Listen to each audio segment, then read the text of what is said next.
elit politik bagi-bagi kue, rakyat bagi-bagi singkong. Bahwa kita harus secara politiknya jelas tujuannya. Dilihat misalkan bahwa PDIP dan PKS pun pada akhirnya menyetujui RUU tersebut. Jadi kita tidak mengerti pemahaman pemikiran mereka yang menambah 6 menteri itu apakah hanya untuk bagi-bagi kue atau hanya untuk memenuhi selera. Saya rasa itu kita muncul ke dalam wujud wajah Orde Baru. Parlemen hanya sebagai legacy saja, sebagai ACC setiap program pemerintah. Dan ini tentu yang saya dan teman-teman aktivis mungkin juga akademisi tidak setuju. Saya justru dengan membahas ini teringat ucapan Pak Prabowo di 2014 sama 2019 ketika Capres. Indonesia ini bakal bubar tahun 2030. Apakah ini memang menuju ke sana dan mereka beliau nanti yang eksekusi ini bubar?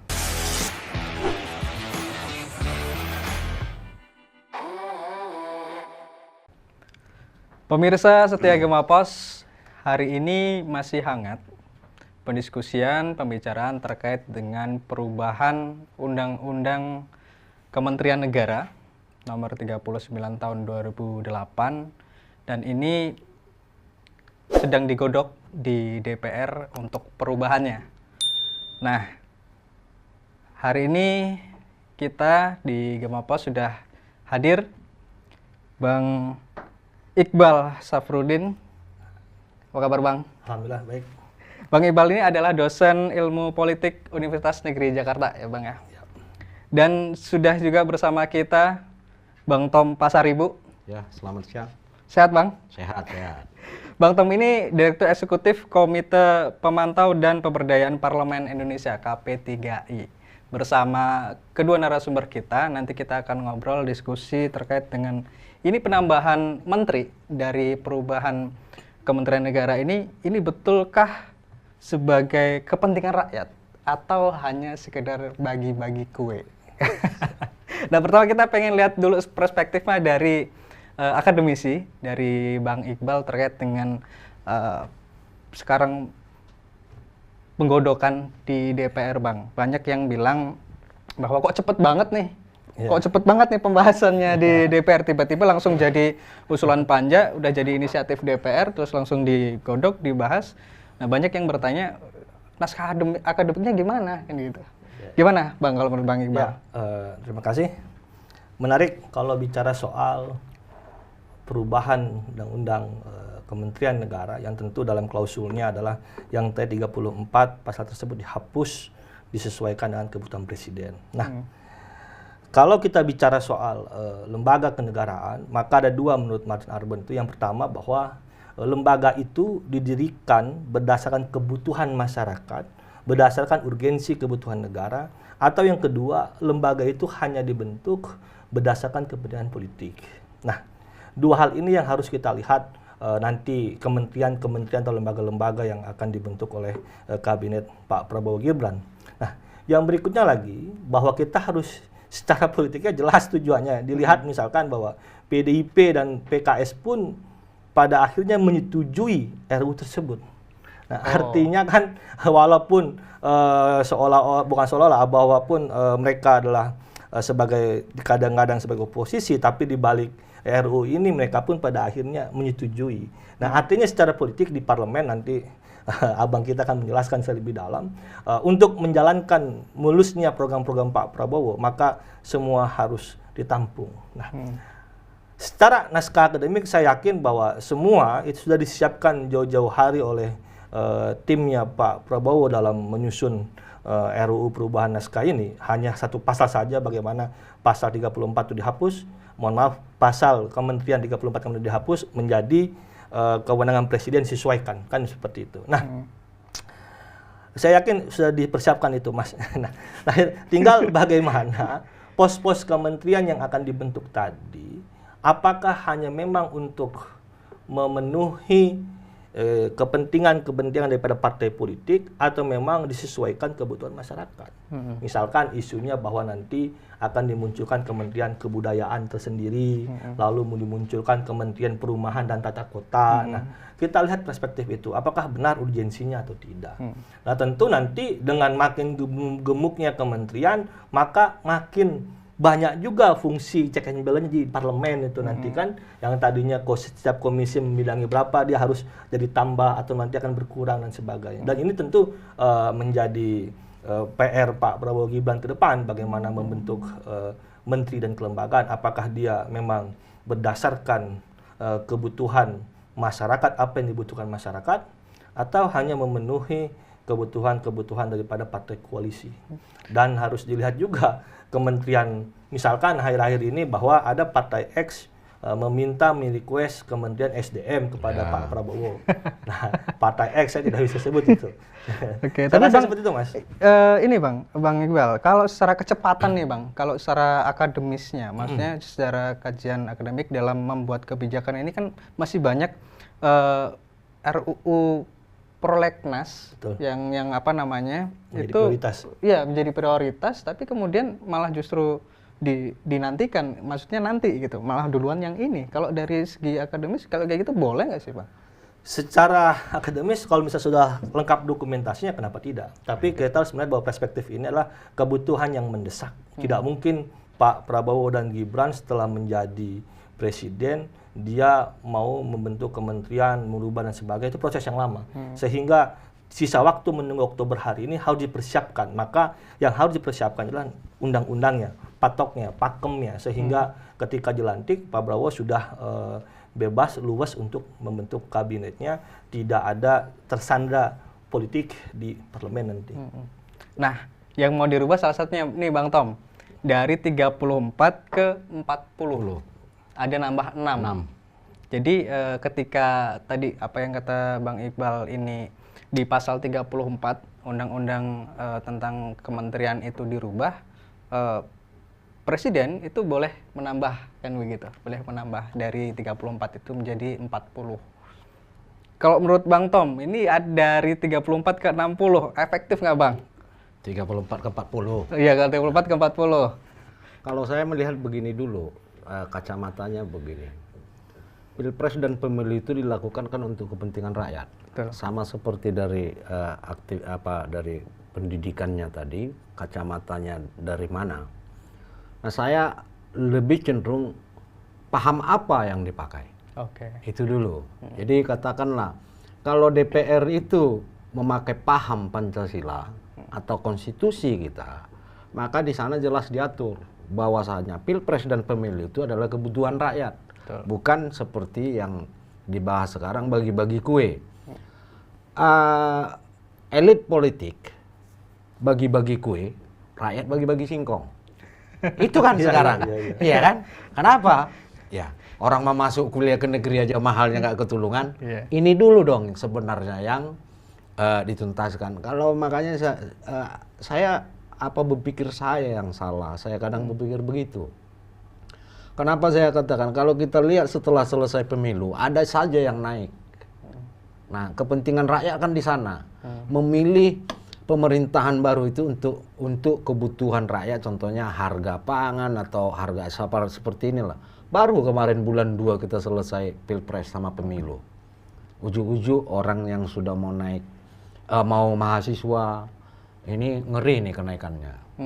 Ya kan? Nah, itu lalu pajak.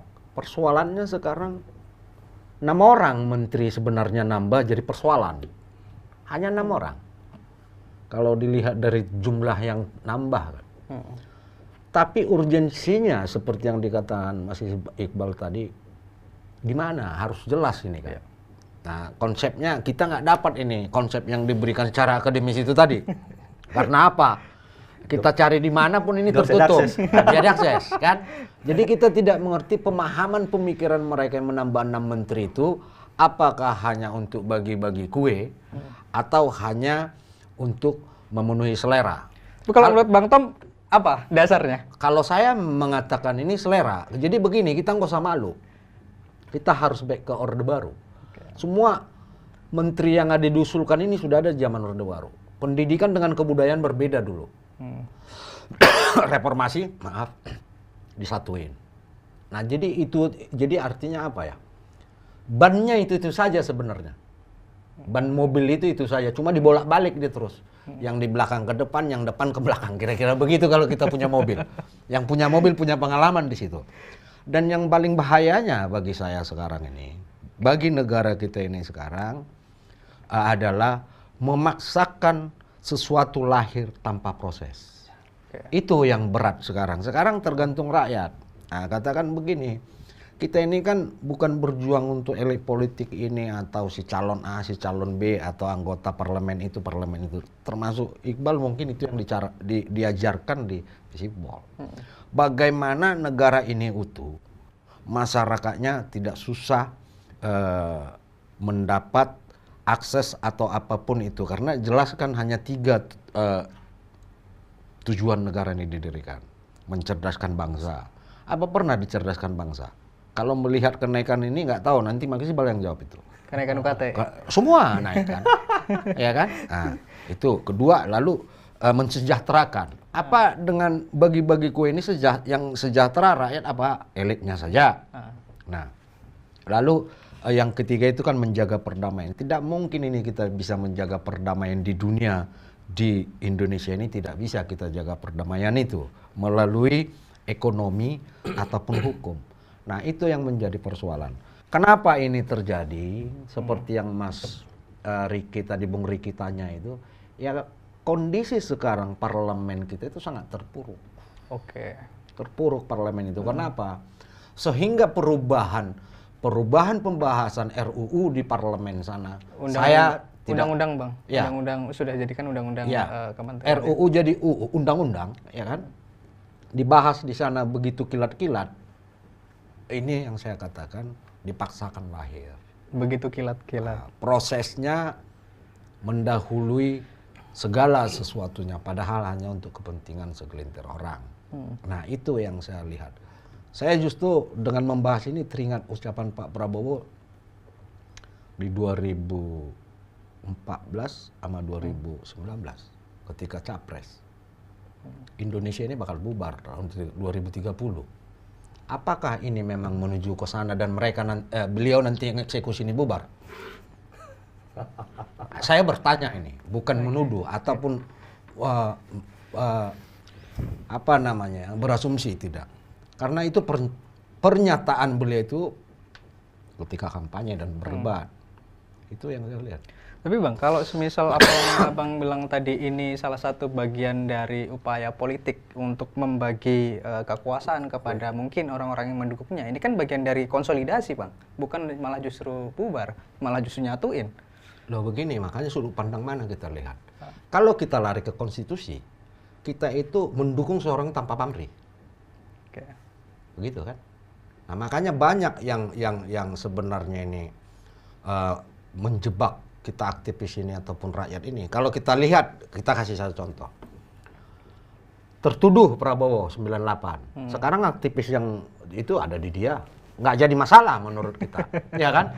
2 kali dia dihianati. Sekarang dia menang pilpres, tapi harus menggendong dari yang mengkhianati dia. Ini kan aneh nih permainan ini. Kita bukan sujon. Tapi kita mengingatkan jangan nanti kita ke depan makin parah. Ini yang perlu kita antisipasi dari sekarang. Katakan seperti tadi. Kalau memang 6 menteri ini membuat negara ini lebih baik, tapi dalam bukan tanda kutip ini, rakyatnya lebih baik. Katakanlah nanti kuliah jadi gratis. Buat apa makan gratis? Kuliah yang perlu gratis. Ya kan? Nah, itu yang benar. Kira-kira begitu loh, Mas. Silahkan. Kita mah pasti kita dukung di mana program pemerintah yang positif. Kira-kira begitu. Jadi inilah kita lihat, ya jujur, parlemen kita lagi hancur. Oke. Bang Iqbal, nambah 6 kementerian, itu kalau menurut kajian biasanya lebih efektif atau seperti apa Bang? Dari porsi anggaran, kemudian dari porsi kerja, dan lain sebagainya? Ya, yang pasti ketika menambah menteri, pasti akan menambah anggaran yang pertama. Yang kedua, jika dia mengklaim atau memecah satu kementerian dibagi menjadi 2, tentu itu kan posturnya diambil dari kementerian utama. Nah, jadi kita bisa lihat Pak Prabowo ini membentuk kementerian seperti apa yang dibutuhkan oleh rakyat ya. Saya masih berpikir positif lah. Walaupun secara teorinya bahwa menteri itu ya jabatan politik. Ya, menteri itu jabatan politik. Nah, tinggal bagaimana partai politik mengirim menteri-menteri yang kompeten di dalam bidangnya. Jangan mengirim menteri yang tidak kompeten hanya untuk kebutuhan partainya saja. Saya rasa seperti itu. Nah, yang berikutnya juga bahwa komposisi menteri ini pun harus kita lihat siapa sosoknya yang dicari. Tapi kalau misalkan yang diisi adalah sosok pewaris daripada ketua partai politik, ini yang berbahaya. Berarti teorinya Weber itu tepat bahwa birokrasi itu untuk menguasai kelas sosial dan memperkuat privilege daripada elit politik itu sendiri. Nah, kan sesuai dengan teori itu yang harus kita lihat itu. Nah, yang berikutnya lagi bahwa konsen kita hari ini, ya kita sebagai siapapun yang mendukung 01, 02, 03, mari kita fokus mengawasi apapun kebijakan Pak Prabowo tahun 2024. Karena penting ketika semua partai politik pengen menjadi bagian daripada kabinet, maka siapa yang mengawasi parlemen. Dan ini tentu semoga para partai politik memiliki kesadaran penting untuk berani mengambil sikap mengawasi jalannya pemerintahan. Bagaimanapun harus ada partai politik yang berani mengambil sikap. Karena kalau semuanya menjadi pendukung partai pemerintah, siapa yang mau mengawasi? Checks and balance-nya nggak ada. Walaupun di dalam konstitusi kita, negara kita itu bukan pemisahan kekuasaan, tetapi berbagi kekuasaan. Walaupun kita tidak pernah mengenal istilah oposisi. Trias politikal ya. Hanya trias politikal. Tapi ini tadi Bang Tom, Bang Iqbal masih berperspektif positif. Kita pun positif.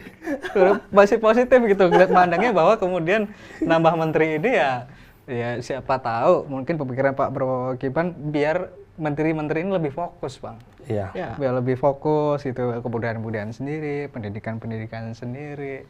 Tapi kalau tadi pasti ada tambahan anggaran, terus kemudian pembagian anggaran kerja. Nah ini kan pasti ada penyusunan ulang nih, mana yang boleh dan tidak boleh dikerjakan, mana bagian kebudayaan, mana bagian pendidikan gitu. Kalau Bang tadi kan sempat sebut bahwa ini balik lagi nih ke zaman dulu, sudah pernah dilakukan. Iya, maksud saya begini. Yang saya bilang itu di zaman Orde Baru itu Menteri Perumahan ada khusus itu untuk menata perumahan rakyat. Nah kan itu disatuin itu ke PUPR. Semuanya sekarang begitu. Sekarang balik lagi gitu loh maksud saya. Ini kan rasa malu. Artinya dia menjilat tapi menciptakan. Ya, menciptakan itu loh maksud saya. Jadi mana yang baik itu nggak perlu juga kita malu untuk meniru itu loh maksud saya. Itu yang pertama. Tapi yang terpenting menurut saya, ya ini kita kacamata saja nih. Mulai dari periode pertama Joko Widodo sampai periode kedua ini, berapa menteri yang jadi pebisnis? Apakah sekarang yang enam ini untuk pebisnis juga? Kalau di zaman Orde Baru itu memang terpilih dia mewakili putra-putra daerah atau kampus, Ya. itu Dosen jadi dosen atau apa. Sekarang berapa betul-betul pemikir yang untuk memajukan bangsa ini jadi menteri? Itu pertanyaan saya. Kalau boleh ya harusnya pemerintahnya yang jawab. Nggak mungkin Mas Iqbal jawab saya kan? Karena dia hanya dosen. Nah, berapa dari menteri ini? Itu makanya tadi saya kata konsep penambahan menteri ini dari sisi akademisnya kita nggak dapat apapun. Dasar-dasar apa pemikirannya nambah 6 menteri. Nah, kalau kita lihat sekarang ini kan hampir semua, ini hampir di semua lini ya. Menterinya pebisnis. Kalau dulu seperti yang kita diambil dari aktivis universitas, kemiliteran, semua ada di sana. Sesuai kebutuhan bidang-bidang itu tuh, putra-putra terbaik dipilih. Kalau sekarang nggak, pebisnis terbaik. Iya kan? Jadi kita nggak usah malu gitu. Memang itu nyatanya. Cuma seperti yang ini kan teman semua juga kalau kita mau itu. Tapi apa mau kita biarkan ini kepleset terus, jangan kita rem, itu loh maksudnya. Kalau memang nanti, contohnya, kita butuh ini nanti memang 6 ini 3 pakar dari universitas, karena dengan mengelola pendidikan ini, kita lihat ini udah urak-urakan ini kan, satu di situ, lalu rakyat perumahan pun tidak jalan. nggak ada masalah. Itu yang saya bilang, tujuannya kemana dulu, pahamnya mana dulu yang dipakai. Kalau hanya pahamnya bagi-bagi kue, kita bagi-bagi singkong kan sedih banget. Suara-suara kita kan. Itu saja. Jadi saya bukan bertolak belakang. Bagaimana kita ini supaya kalaupun nambah 6 menteri itu, ya ambil dari universitas, betul-betul pemikir. Yang tidak terafiliasi dengan bisnis-bisnis apapun. DPR sekarang kan pebisnis semua.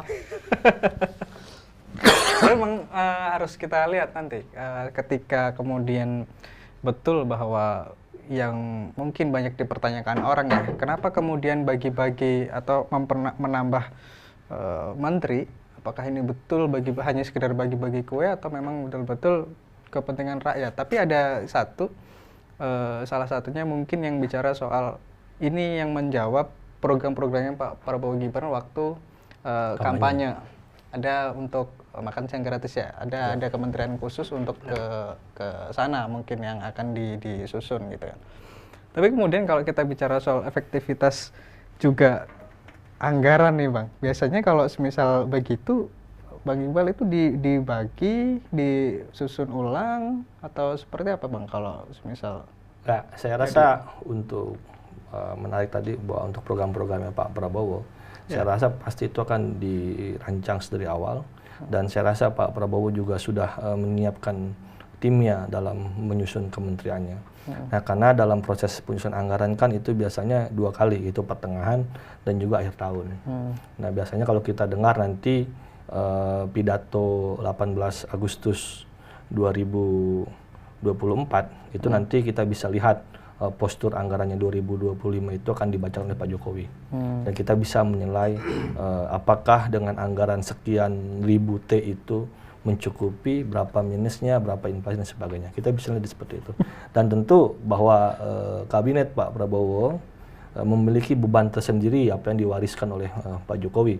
Secara finansial, khususnya keuangan kita mengalami defisit, lalu secara ekonomi juga kita mengalami perlambatan, dan tentu harus bergerak lebih cepat bagaimana untuk mengatasi rangkaian-rangkaian peristiwa internasional yang memang sangat memiliki dampak daripada kehidupan perekonomian kita. Dan saya rasa secara politik jelas kalau kita bisa lihat misalkan pembentukan kementerian-kementerian baru ini untuk mengakomodir mulusnya jalannya program-program pemerintahan Pak Prabowo Gibran di parlemen. Dan itu jelas ya, walaupun kita belum tahu apakah posisi PDIP dan PKS ini beroposisi atau tidak, tapi secara RUU ini ternyata dua partai ini mendukung, tentu dengan alasannya bahwa untuk efektivitas jalannya pemerintahannya Pak Prabowo Gibran dalam mewujudkan janji-janji kampanyenya. Saya rasa seperti itu. Iya, mungkin kita hari ini bisa hanya berspekulasi ya bahwa kemudian yang dibentuk itu bisa jadi seperti ini, bisa jadi lebih memudahkan atau justru tambah masalah. Tapi kalau prediksinya Bang Tom nih, biasanya kan analisanya tajam sekali. Ketika ada penambahan seperti ini, nanti ini justru lebih carut marut atau malah lebih bagus, Bang? Saya kacamatanya begini. Katanya ini. Karena ini kan surveinya masih boleh kita pertanyakan. Joko Widodo ini kan masih didukung oleh 70%. 60-70% katanya.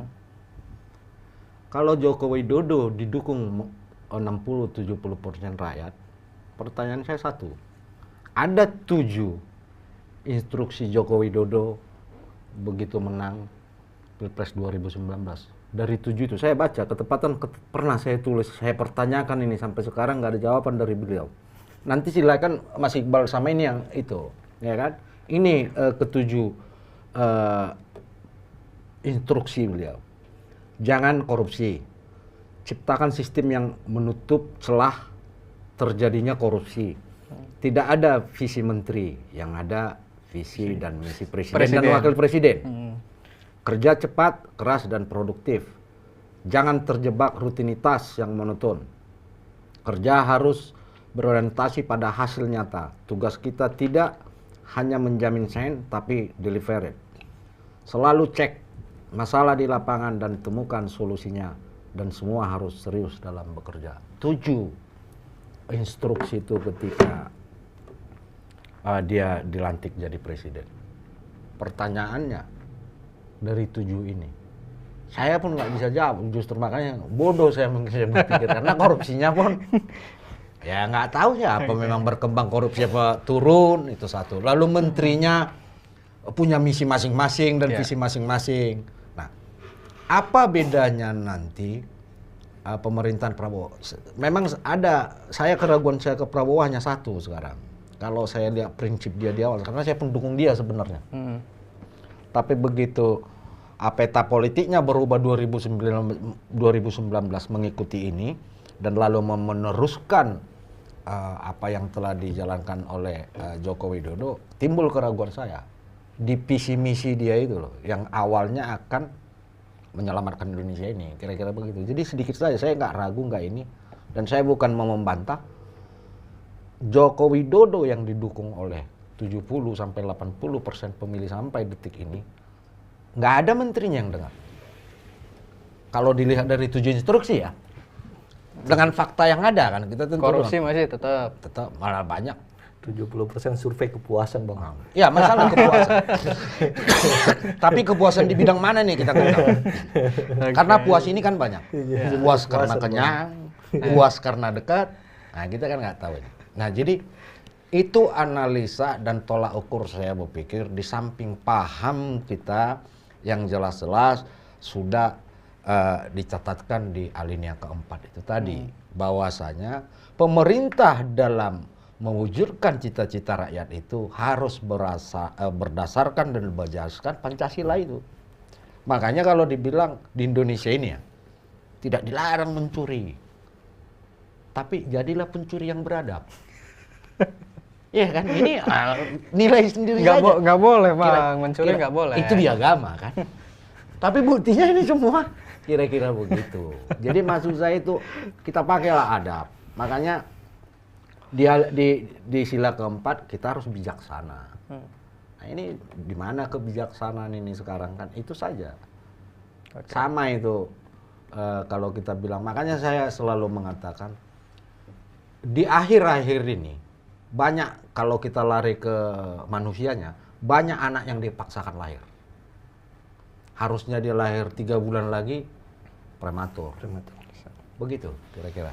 Ya, saya tadi bertanyakan prediksinya itu karena saya pikir hari ini tuh menteri seperti yang Bang Tom tadi bilang masih banyak tersandung kasus, terus kemudian ya kan banyak semuanya masalah, terus kemudian dengan kondisi hari ini aja gitu.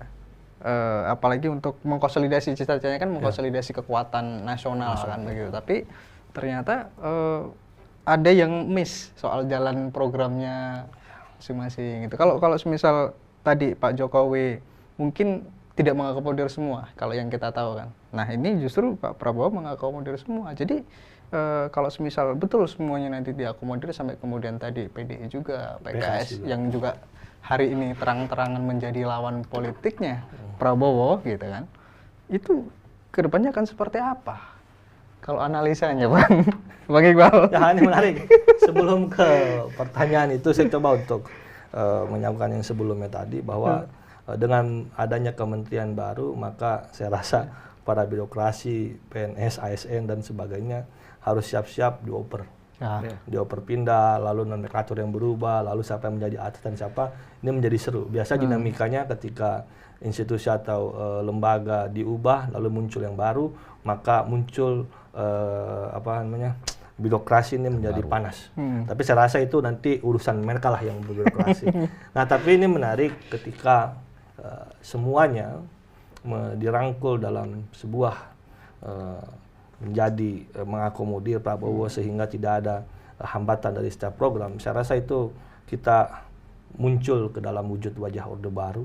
Parlemen hanya sebagai legacy saja sebagai ACC setiap program pemerintah, dan ini tentu yang saya dan teman-teman aktivis mungkin juga akademisi tidak setuju jika semua harus iya apa katanya Pak Presiden tanpa ada pengawasan yang begitu ketat, karena bagaimanapun APBN kita juga ini sangat luar biasa kebutuhannya, defisitnya berapa, jadi Pak Prabowo ini tidak main-main dalam menyusun APBN. Dia sudah mengkalkulasi. Saya rasa kita bisa lihat Pak Prabowo kan tidak bisa diintervensi kan, jadi ketua umum. Berbeda dengan komposisinya dengan Pak Jokowi yang memang dia adalah petugas partai politik. Jadi ketua umum dia bisa menggunakan kekuatannya menggalang. Nah, jadi DPR ini nanti ke depannya kalau tadi balik kepada di awal, kenapa begitu cepat? Karena bukan keputusan DPR itu. Keputusan ketua umum.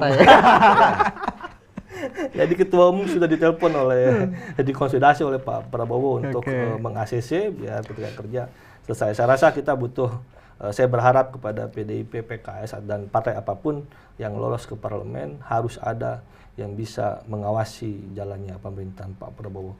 Kalau tidak ada sangat berbahaya. Kekuasaan itu sifatnya nanti kecenderungan dia lebih jahat. Ya sekarang aja semi jahat ya. Saya tidak bilang jahat, semi jahat itu pun yang diawasi. Bagaimana nanti yang tidak diawasi? Saya rasa seperti itu. Ya, menarik nih. Bang Tom, kita sempat ngobrol ya terkait dengan ketika nanti waktu itu waktu masih di MK ya. Ketika ini kalau semisal nanti kalah nih 03 yang didukung oleh oleh PDI, kira-kira posisinya PDI bagaimana? Kalau Abang kan masih yakin waktu itu pasti akan punya mengambil jalan rakyat, gitu kan? Jadi begini. Partai Wong Cilik. Kalau saya melihat kemarin itu kan karena memang ada operasi silent. Kita kan nggak pepesan kosong juga. Buktinya sekarang kan undang-undang MK mau dirubah. Ya betul. Karena operasi silent itu tidak berhasil 100%. Itu yang pertama. Yang kedua, kalau dilihat dari sejarah, PDIP itu akan susah bercerai dengan Prabowo secara pribadi, bukan Gerindranya. Sekarang menjadi persoalan, apakah orang-orang politikus yang ada di sekitar Prabowo ini bisa cun dengan Meganya sendiri kan? Itu persoalan. Ini kan hubungan emosional antara Mega dengan Prabowo itu kan spesifik, di luar partai itu. Kalau dia sudah masuk partai berarti dia global. Nah kalau saya memandang kira-kira begini, kenapa saya hak angket ini kemarin ngotot akan berjalan secara sempurna, PKS pun main di sana, lalu Nasdem pun ada di sana. Ternyata pukulan yang diterima, smash yang diterima oleh Nasdem itu bertubi-tubi. Sedih kita ngelihatnya kan. Urusan apapun dihajar pakai smash itu semua. Waduh. Nah, jadi saya melihat begini. Artinya PDIP sendiri pun kalau kita lihat posisi sekarang ini antara Mega dengan Puan, seolah-olah pisah ranjang anak dengan ibu itu jarang gitu. Apalagi sama-sama perempuan kan. Nah ini lagi memainkan sebuah peran politik yang lebih baik ke depan kalau saya katakan, karena takut di smash ini. Begitu di smash ini ada yang pincang ini barang, kira-kira begitu. Kan kita nggak perlu bahas, lebih memahami mereka daripada kita. Walaupun kita sebenarnya tahu, tidak mungkin kita ucapkan di sini. Tapi kalau mereka manggil, apa yang mau di smash kita bilang ini. Ya kan kira-kira gitu. Ini kan mengarah ke situ semua ini, makanya penonton kita kasih satu contoh ini, kayak kasus Timah ini kan di smash nih, ceritanya kan smash ini, ada yang bikin bola lambung smash, katanya kan, nggak tanya merembet kemana-mana, makanya penuntasannya pun begitu lama. Jadi itu Bung Riki, kalau saya katakan, saya melihat dari awal, karena begitu 98 itu, salah satu yang menjamini Prabowo pulang ke Indonesia Bu Mega. Ya kan? Makanya tidak diadili di Komnas HAM internasional. Ada pembelaan terhadap Prabowo. Sekarang nanti pun Prabowo akan melakukan hal itu. Menjadi pertanyaan itu tadi yang dibilang Bung Iqbal. Siapa yang jadi oposisi nanti? Karena negeri ini tidak pernah sadar trias politika itu. Eksekutif, yudikatif, legislatif. legislatif sebagai mengontrol. Lu sampai di mana lu kerjain ini yang kita nggak ada. Itu persoalannya. Timbullah parlemen jalanan. Kata Bambang Pacul kan yang penting instruksi dari ketua partai. Ya wajar kan. Sekarang kita tanya, begitu rakyat turun siapa yang bisa ngatur? Kan itu persoalannya. Nah inilah ya sebenarnya yang perlu disadarkan dan inilah yang perlu sebenarnya banyak diperbaiki di negeri ini. Contohnya perekrutan caleg gitu. Jadi jangan asal terima dan harus anggota partai. Bung Riki nanti tes contohnya nih, mau jadi caleg 2029 dites. Ada kriteria penilaiannya sebatas mana? Nyalek lah itu. Jadi nggak harus anggota partai punya kartu. Kalau mau demokrasi bener ya. Mas Iqbal karena di universitas ya tinggalin dulu. Boleh. Boleh dong. Iya kan? Itu yang sehat demokrasi seperti kata Bung Karno. Yang makanya saya katakan begini, Bung Riki. Apa yang terjadi dan dilakukan pemerintah saat ini itu sudah dicoba oleh presiden-presiden terdahulu. Contohnya Bung Karno mengatakan di bawah bendera revolusi itu. Kita dengan posisi terbuka ini, pilkada dipilih, itu udah diusulkan di zaman Soekarno tapi dia menolak. Ini cikal bakal hancurnya Indonesia. Katanya, karena akan lahir raja. Dibaca aja di buku bendera revolusi dan dia dibenci kalau itu tapi dia nggak peduli. Karena dia ya rapuh kita kalau itu. Sekarang kita kuat dirapuhkan lagi dengan hal-hal begitu. Kira-kira itu. Sama itu dengan menteri-menteri itu tadi. Jadi saya bukan menafikan. Dulu ada menteri pendidikan khusus ini yang menangani pendidikan. Jadi ketahuan seberapa mahasiswa yang dibiayai oleh pemerintah dan yang disubsidi. Itu clear. Tidak ada pariwisata di sana. Begitu giliran disatukan ini sekarang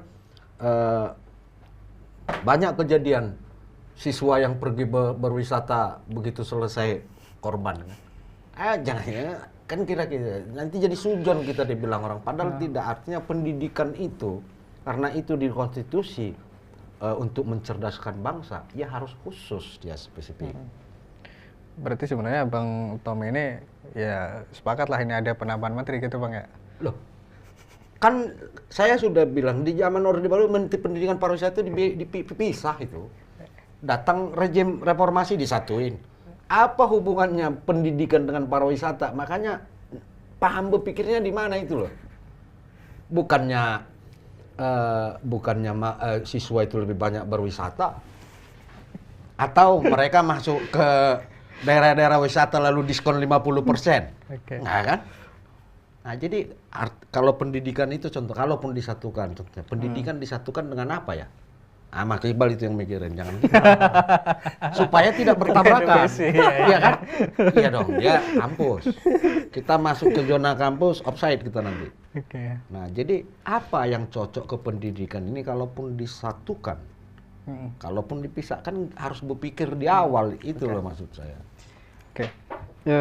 Bang Iqbal, ini tadi sempat sudah diomongin juga sama Bang Iqbal, ada potensi untuk jadi satu semua. Tapi sebenarnya kalau banyak orang awam bilang bahwa nyatu semuanya kelompok masyarakat, kelompok elit yang ada di Indonesia ini nyatu jadi satu di pemerintahan, itu akan bagus.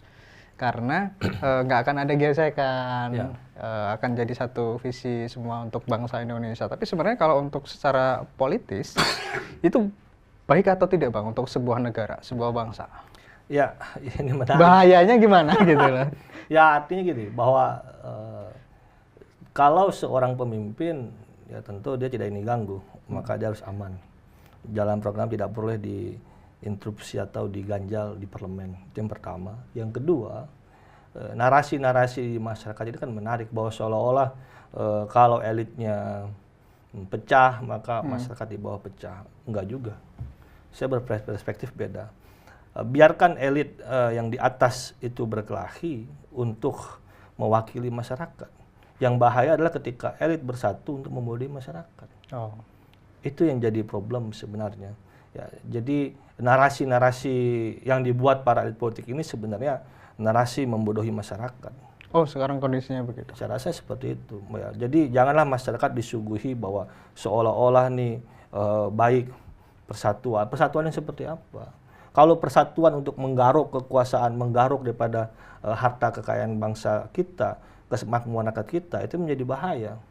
Jadi saya lebih suka bahwa partai politik, para elit politik berkelahi untuk saling mengawasi setiap program pekerjaan pemerintah. Di luar Mas itu tugasnya BPK itu tidak menghitung audit keuangan dan sebagainya, tapi berpikir apa yang dibangun, misalkan bangun kampus, maka proyeksi BPK-nya itu di luar apa output keluarannya, seperti apa. Dan kita kan tidak, bahwa BPK hari ini masih mengkalkulasi hitungannya itu dibangun habis berapa, dipakai untuk apa dan sebagainya. Di sana sudah tidak. Artinya kita harus berani melaju kencang tanpa mengabaikan substansi hal yang begitu penting, pengawasan dan sebagainya.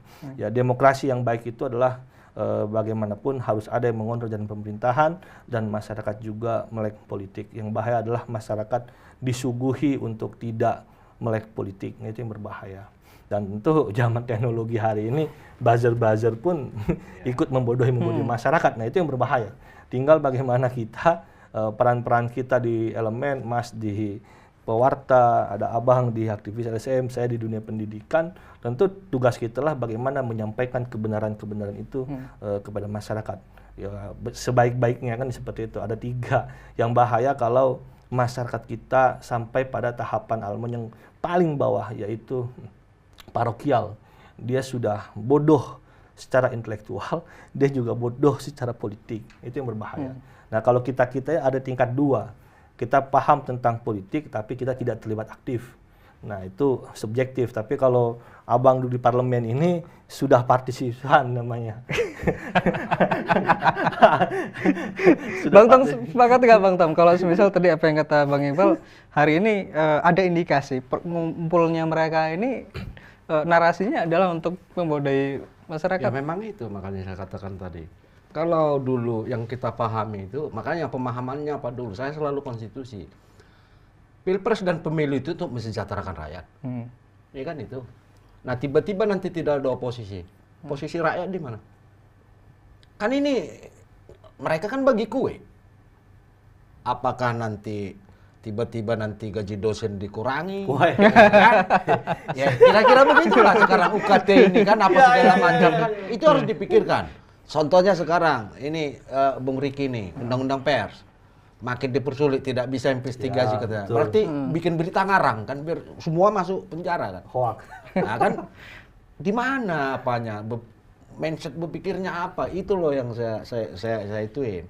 Kalau tidak ada oposisi, ya pasti rakyat yang turun. Risikonya pasti begitu. Kenapa? Kan itu yang kita bilang. DPR itu kan mengontrol, bukan meributi sebenarnya, mengontrol. Artinya kan di Indonesia ini mungkin terlalu banyak sensitif ya. Ditanya menterinya, Pak kemarin kan minta anggaran 500 triliun. Ya, kita lihat ini hanya habis 150 triliun, tersinggung. Harusnya kan diteliti, lalu ditanyalah itu BPK. Itulah fungsi-fungsi lembaga itu sebenarnya. Bagaimana penyelidikan pemeriksaanmu di sini BPK ini? Dia minta 500, dia pakai 150 triliun. Atau lebih. Kan itu sebenarnya benar. Jadi berpikir ringan kita. Saya sih ngajak berpikir ringan, nggak usah ribet. Karena kita bahas ini pun nggak mungkin juga kita menteri. Kita aja dihajar terus kan. Melalui undang-undangnya. Gitu kan. Nah, gitu. Tapi mari kita cerdaskan rakyat ini. Biar bermanfaat pengalaman kita itu kepada rakyat. Itu saja. Luar biasa ini diskusi kita. Bang Iqbal, ya. Bang Tom. Terakhir deh, mungkin ini banyak yang masih apa ya, memang di DPR kan masih diperdebatkan, masih digodok, dan kemungkinan besar kalau menurut analisa kita dari analisa politik ini akan goal, dan kemudian nanti kemungkinan besar akan bertambah. Artinya menterinya akan bertambah. Artinya pasti bertambah menteri, bertambah anggaran, terus kemudian perspektifnya nanti apakah ini betul-betul mengakomodir kepentingan rakyat atau hanya sekedar bagi-bagi kue, kan kita juga belum sampai ke sana kan, karena langkahnya masih jauh, belum dilantik juga kan Pak Prabowo kan begitu. Tanggal 20 baru. Nah, terakhir mungkin dari Bang Iqbal terkait dengan kondisi kita tentang penambahan menteri, silakan Bang. Ya, saya berharap jika bertambah menteri atau dipangkasnya kementerian itu berdampak baik untuk masyarakat. Misalkan jika Kemendikbud dipecah, satu Kementerian Pendidikan dan Perguruan Tinggi, lalu ada Kementerian Kebudayaan untuk mengurus kebudayaan dan adat, saya rasa itu bagus, biar lebih fokus. Atau adanya munculnya perumahan dan tata kota, bagaimana untuk membentuk tata kota yang baik di seluruh Indonesia.